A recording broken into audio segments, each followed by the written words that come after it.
y eso es complicado porque no va a ayudar a la reducción de pobreza en el país. Señor Castilla, ¿cómo está? Buenas noches, bienvenido a Exitosa. Buenas noches, Katiuska, Pedro. Gracias por la entrevista. A usted. ¿Usted coincide con esta proyección que ha hecho Julio Velarde de que vamos a reducir nuestro crecimiento de 2.6 a 2.2?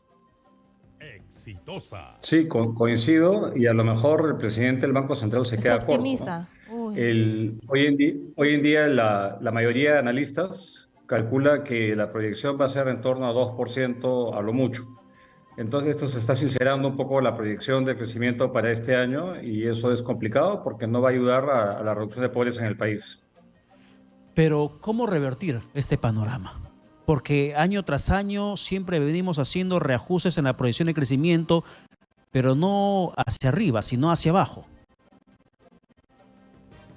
A ver, mira, yo creo que, Pedro, hay un lado positivo que creo que hay que destacarlo dentro de la conferencia de prensa que ha dado el señor Julio Velarde, que tiene que ver que la inflación va a ceder. La inflación ha sido un proceso muy largo, ha trastocado la vida de muchas personas, mermando su capacidad adquisitiva, y de hecho ha sido la principal variable que explicó el incremento de pobreza del año pasado. Lo que estamos viendo en el Perú y en el mundo es que la pobreza comienza, que la inflación comienza a ceder y eso le va a dar mayor poder adquisitivo a las familias peruanas porque van a tener más disponibilidad para adquirir bienes, servicios y eso va a ayudar. No obstante, el problema está en que lo que está totalmente en terreno rojo es la inversión privada. Y la inversión privada en nuestro país representa el 90% de la inversión total y es la generadora de empleo en el país. Entonces, en tanto la inversión privada esté en rojo, ahí tenemos malas noticias. ¿Y qué explica por qué la inversión privada está en rojo? Básicamente, un pesimismo de los agentes económicos que no prevén una luz al final del túnel. Hay mucho trámite que se traduce en retardar inversiones en distintos sectores y esto más el encarecimiento en general de los insumos pasa factura y por eso es que la inversión está tan golpeada. El único motor que tenemos hoy en día básicamente es el consumo privado, pero el consumo privado de trabajadores que han visto sus ingresos recuperarse, pero con trabajo más precario. Entonces estamos en un momento lamentablemente no muy auspicioso, Pedro. Y ahora que hablamos sobre trabajo, hemos crecido solo 1% en cuestión de trabajo, ni siquiera llegamos a las cifras prepandemia. ¿Cómo mejorar esas cifras? Porque lamentablemente la pandemia significó también un incremento de la informalidad. Gente que perdía su oportunidad laboral, que perdía su centro de trabajo y tuvo que hacer lo que sea para subsistir. Así es, Katiuska, lo triste de esta recuperación que hemos vivido en el país después de la pandemia, o el gran legado de la pandemia, ha sido que el subempleo, el empleo con calificaciones bajas y que percibe menores ingresos es el que se ha recuperado, y no el empleo formal que paga más y le da mayores beneficios al trabajador. Nuevamente, ¿qué hacer ante esta situación? Es lograr que haya mayor actividad económica, que haya ampliación de planta, que haya inversiones, no solamente de la grande, sino de la pequeña empresa, el pequeño emprendedor. Y esto, lamentablemente, en un entorno complejo, donde hay desconfianza y donde hay riesgos, ¿no? Porque lo que dice el presidente Velarde es que tenemos muchos riesgos, especialmente los climatológicos, y cada vez que hay un niño, eso tiene que tener una afectación muy grande sobre la economía. Entonces, estamos ante una situación que, pese a tener espaldas macroeconómicas sólidas, una moneda estable, lamentablemente el motor de crecimiento del país está apagado y los esfuerzos que ha hecho el MEF son positivos, pero totalmente insuficientes para hacer que la economía crezca a tasas mayores. Pero no hace falta ser exministro de Economía como usted, tampoco ser presidente del BCR, para saber que el contexto social también afecta en el retroceso del crecimiento económico del Perú. Acabamos de conversar, por ejemplo, con una representante de Cusco, ella como dirigente, Florencia Fernández, representante de la Asamblea Popular de Cusco. Y ella es consciente que paros o bloqueos de carreteras, como se hizo en meses anteriores, afectó la economía de los que menos tienen y en realidad afectó a todos. ¿Cómo llegar a ese nivel de consenso social? Saliendo de decisiones técnicas, señor Castilla. Lo técnico no resuelve, sí, pero necesitamos de la otra parte, de la sociedad, una integración social para empujar todos el carro hacia el mismo horizonte. ¿Cómo salir del solamente lo técnico, de solamente lo político, a lo social para que sumemos todos los esfuerzos aún en tiempos de polarización, aunque suene contradictorio? A ver, Pedro, si no hay que ser, digamos, un gran técnico para darse cuenta de que hay ciertas cosas que afectan a la población. Y le cuento, un consenso que hay en la población peruana, desde la población más, digamos, que tiene más recursos a la más pobre, es que la inflación es algo malo. Y en ese sentido, los gobiernos de distinto color político e ideología han privilegiado un manejo macroeconómico ordenado y especialmente un manejo monetario del Banco Central autónomo, y eso ha incidido en que la inflación sea baja y no sea un problema para la población, obviamente, excepto estos últimos 2 años.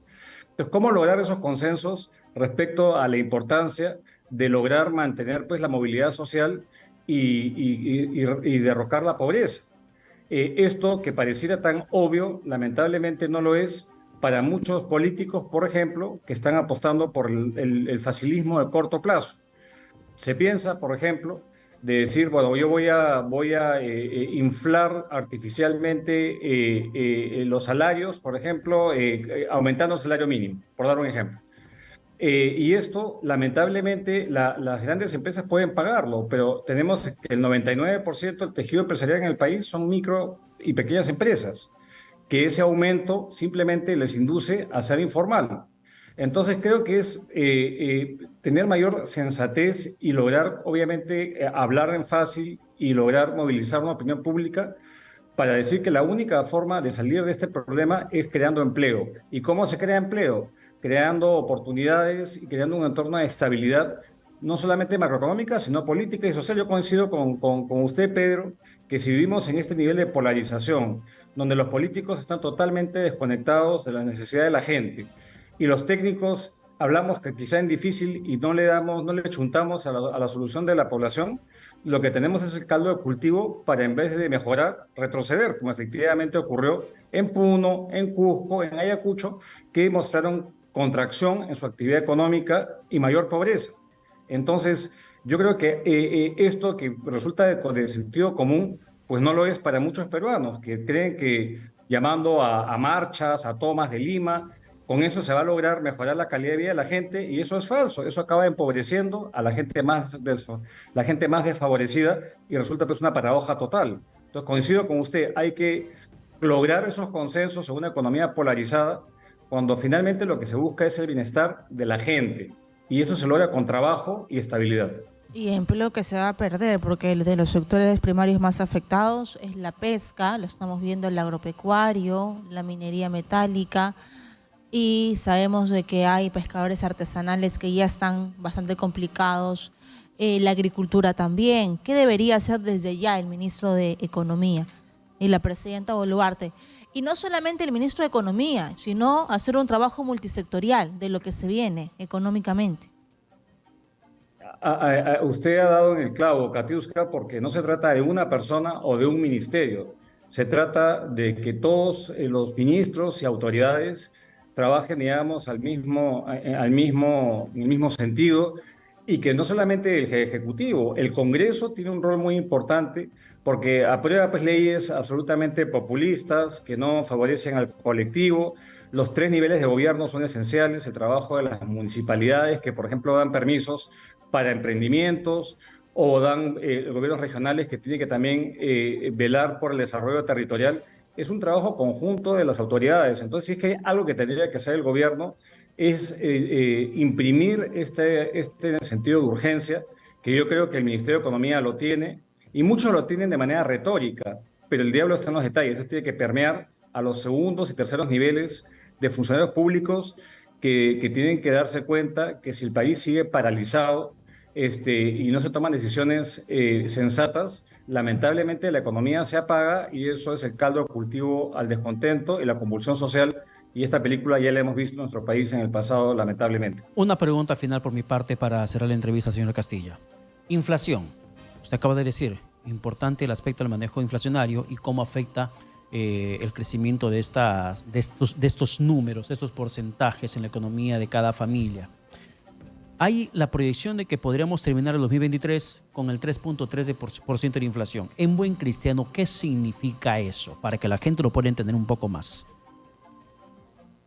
Que básicamente que la plata que percibe sus ingresos le va a alcanzar para cubrir la canasta básica de consumo. ¿Por qué? Porque el precio del pollo, en lugar de subir 10%, va a subir menos. O el precio del aceite, o el precio del pan. Entonces esa capacidad adquisitiva se logra si es que los precios bajan. Y una inflación baja significa un mayor poder adquisitivo para la familia peruana en cristiano, Pedro. Y eso es positivo. Luego de 2 años de tener una inflación elevada, finalmente estamos viendo luz al final del túnel y eso es positivo, pero obviamente se requieren ingresos, trabajo para poder consumir y sin esto, digamos, este alivio de los precios es insuficiente. Hay que mejorar, hay que lograr reducción de precios, estabilidad en los precios y a la par generar trabajo y empleo, ojalá formal, y que le dé oportunidades de progreso a todos los peruanos. Gracias a Luis Miguel Castilla, exministro de Economía. Gracias por esas reflexiones y por esos datos importantes. Muy buenas noches.